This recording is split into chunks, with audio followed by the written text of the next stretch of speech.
Institute of Conceptive Education. नमस्कार, मैं स्वागत करता हूं आईसीई के ऑनलाइन प्लेटफॉर्म पे। हम लोग सिंधु घाटी की सभ्यता पढ़ रहे थे। सिंधु घाटी की सभ्यता को आगे बढ़ाते हुए आज हम लोग लोथल के बारे में पढ़ेंगे। लोथल जो नगर था वो गुजरात के खंभात क्षेत्र में भुगवा और साबरमती के संगम के भुगवा और साबरमती, देखिए गुजरात के खंभात क्षेत्र में, ठीक है। गुजरात में एक क्षेत्र था खंभात। खंभात में क्या था कि भुगवा और साबरमती का संगम था, ठीक है। ये भुगवा आ रही है और इधर से साबरमती आ रही है, इसका संगम और ये मिलके एक नदी कोई बन गई, तो यहाँ पे इसका संगम था, ठीक है। इस संगम के तट पर इसका एक तट था जो जिसको बोलते थे हम लोग भुगवा तट, ठीक है। खंभात क्षेत्र में, गुजरात के खंभात क्षेत्र में भुगवा और साबरमती के संगम के भुगवा तट पर, ठीक है, साबरमती के संगम के भुगवा तट, ठीक है, पर स्थित एक लोथल था, ठीक है। लोथल एक पुरा स्थल था, ठीक है। सभ्यता जो हड़प्पा सभ्यता था उसमें एक लोथल जो था वो पुरा स्थल था, ठीक है। इसकी जो खोज थी वो SR राव जी ने की थी सन 1954 में। ये बहुत इंपॉर्टेंट चीज है, आप लोग देखिएगा कि इसकी खोज सन 1954 में SR राव जी ने की थी, जिनका पूरा नाम शिकारीपुरा रंगनाथन राव जी था, ठीक है।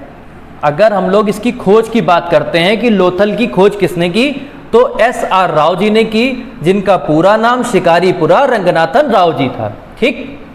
इसमें फिर इसकी खुदाई का कार्य स्टार्ट हुआ, उत्खनन का कार्य स्टार्ट हुआ।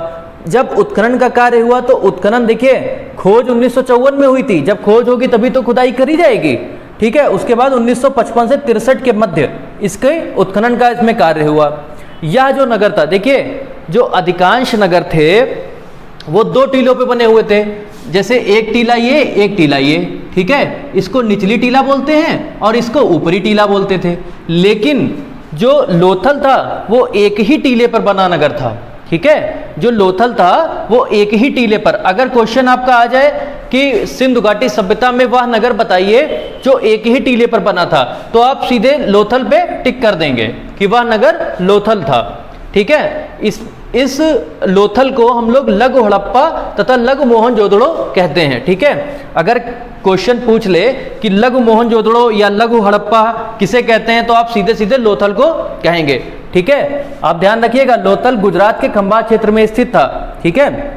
यहाँ से हमको कुछ प्रमाण भी मिले, जैसे कृत्रिम बंदरगाह के प्रमाण मिले, तांबे के कारखाने मिले, ठीक है, व्यापारिक नगर के प्रमाण मिले, कुछ ऐसी चीज मिली होंगी जिससे ये पता चला होगा कि यह नगर तो व्यापारिक नगर है। अग्निकुंड के प्रमाण मिले, ठीक है, कांसे की सुई मिली, तांबे का कुत्ता मिला, ठीक है, मृद भांडों पर बत्तख, मृद भांड मतलब पकी हुई मिट्टी के बर्तन, ठीक है, उन पर बत्तख का अंकन था, ठीक है। बाट माप तौल की वस्तुएं मिली, ठीक है, यहीं से पता चला होगा कि व्यापारिक नगर भी है, ठीक है। मनके का कारखाना मिला, तो यहां से भी पता चला होगा कि यह व्यापारिक, मनका मतलब मोती, ठीक है, मोती, मनके का कारखाना मिला।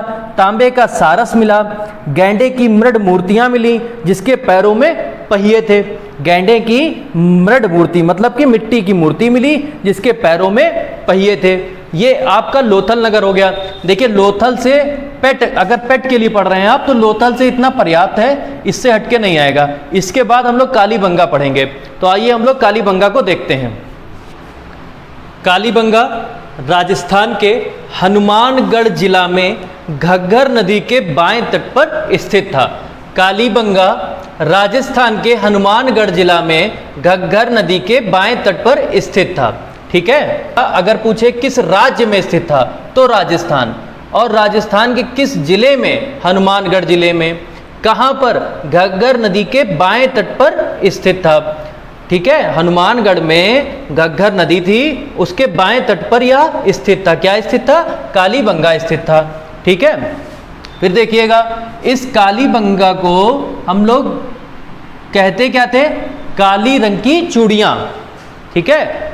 कालीबंगा को हम लोग कहते क्या थे, काली रंग की चूड़ियां, मतलब मेरा कहने का सीधा सा मतलब है कि कालीबंगा का शाब्दिक अर्थ है काले रंग की चूड़ियां। ठीक है, कालीबंगा का जो शाब्दिक अर्थ है वो क्या है? काले रंग की चूड़ियां। ये ध्यान रखिएगा, कभी कभी पूछ लेता है काले रंग की चूड़ियां किसको कहते हैं, तो आप कहेंगे कालीबंगा को। कालीबंगा जो था वो सिंधु घाटी सभ्यता का एक नगर था जो कि राजस्थान के हनुमानगढ़ जिला में स्थित था। ठीक है, इसकी जो खोज की वो अमानंद घोष जी ने की। बहुत ध्यान रखिएगा इस क्वेश्चन पे कि कालीबंगा की खोज अमानंद घोष जी ने की। ठीक है, यहाँ पे हमको कुछ साक्ष्य मिले, प्रमुख साक्ष्य मिले, जैसे कि जो भवन बने, ठीक है, वो कच्चे ईंटों के बने। ठीक है, उसमें फर्श मिल गई एक हमको, फर्श जो मिली वो ईंटों से बनी हुई, यानी कि टाइल्स से बनी हुई एक हमको फर्श मिल गई। जैसे आजकल की ईंटों की टाइल्स की फर्श होती है ना, उसी टाइप से एक फर्श मिल गई हमको। यहाँ पे खुली नालियाँ हुआ करती थी, कालीबंगा में जो नालियाँ होती थी वो खुली नालियाँ हुआ करती थी। ठीक है, खेत जुताई के प्रमाण मिल गए। ठीक है, कि यहाँ से पता चला कि हाँ यहाँ पे तो खेत भी था, उसकी जुताई भी होती थी, यानी कि कुछ ना कुछ यहाँ पे उगाया भी जाता होगा, तभी तो उसकी जुताई हुई। ठीक है, खेत जुताई, देखिए खेत जुताई के प्रमाण मिले।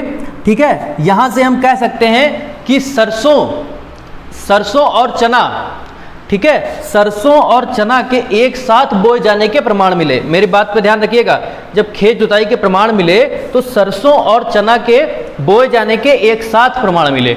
ठीक है, यहाँ पे ऐसा लगा कि भूकंप आने के भी साक्ष्य मिले, कुछ ना कुछ ऐसा दिखा होगा उनको जिससे पता चला होगा कि यहाँ पे भूकंप भी आया है। कहाँ आया है? कालीबंगा में आया है। तांबे का एक वृषभ मिला है। ठीक है, बेलनाकार एक मोहर मिली है। ठीक, एक पल्ले के दरवाजे के साक्ष्य मिले हैं, मतलब कि जो भवन हुआ करते थे उसमें 2 पल्ले नहीं, 1 पल्ले ही थे। ठीक है, वहां पे उन भवनों में 1 पल्ले ही होते थे, दरवाजे में 1 पल्ले। जैसे मान लीजिए भवन है, ठीक है, जो वहां के भवन थे, कहाँ के? कालीबंगा के जो भवन थे उसमें 1 पल्ले के दरवाजे के साक्ष्य मिले। ठीक है, लकड़ी के पाइप मिले। ठीक, लकड़ी के पाइप मिले। ठीक है, तो कालीबंगा से कुछ चीजें इंपॉर्टेंट है, जो चीजें इंपॉर्टेंट है पेट से रिलेटेड, ठीक है, वो उन सारी चीजों को मैंने बता दिया है। ठीक, आप इसको देख लीजिएगा यहाँ पे, तो आप इसको देख लीजिए, अच्छे से नोट कर लीजिए, इससे हटके नहीं आएगा। ठीक है।